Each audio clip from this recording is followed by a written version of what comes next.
Today our lifelong activity or backyard game is a version of bottle drop. Some people call it Polish horseshoes. So a modified version of this game is you can take a cone, a wiffle ball, and a frisbee and kind of play the same version of what you would outside. The only difference is you can modify it so many different ways based on the skill level of the child that you have in your class. So a normal game of bottle drop or Polish horseshoes, you would try to hit the bottle off the stake that is in the ground that is almost shoulder height or waist high. And if you catch it, you get points. If you knock it off, you get points. So we're gonna play a couple different ways and have a couple modifications to this game. So this is our setup. We have a cone with a ball, and then across the way we have a poly spot. If you have enough cones and wiffle balls, you could put a wiffle ball and a cone where the poly spot is, but you do not have to. So a couple different ways you can play this game is that you have groups of 2 or possibly 3 if you're odd, and everyone plays against somebody. Each team would get a frisbee, and we're gonna start on our poly spot. Again, if you have a cone, enough cones for everyone to have 2 cones and a wiffle ball, you could do that. So what you want to do is you want to throw your frisbee across the way and knock down the cone. We have a couple different variations. If your kids are really bad or younger, you could play that if they just hit the ball off the cone, whether it's on a fly or because the frisbee hit the ground and hit the cone and knocked it off, that is a point. You can play that if you hit the ball off the cone on a fly, that is 3 points.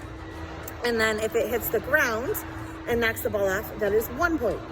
Another way is to play where they have to catch the ball off, the partner has to catch the ball after it's knocked off, and that could be 3 points. If they hit the ball and it just drops on a fly, that's 2 points, and then 1 point if it like slides across the ground and hits the ball off. So a bunch of different versions of this game.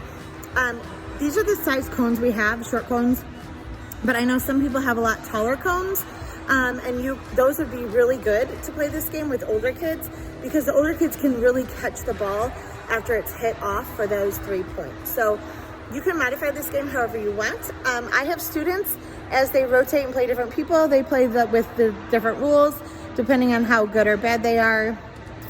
Some like the challenge of trying to catch the ball when it is hit off the cone. Some do not. They just want to say it's 3 and 1 and keep it simple. So I hope you try this game, enjoy it. It's a modified version of a lifelong activity and a backyard game.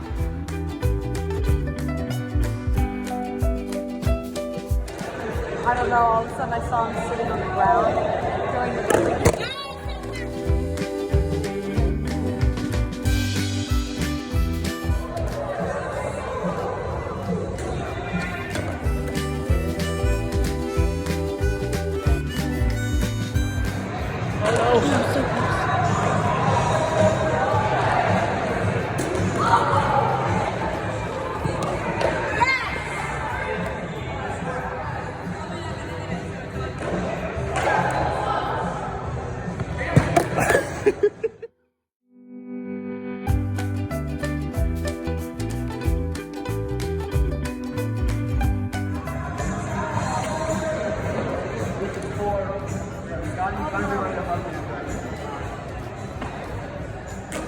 Tommy, you're supposed to stand at that blue dot.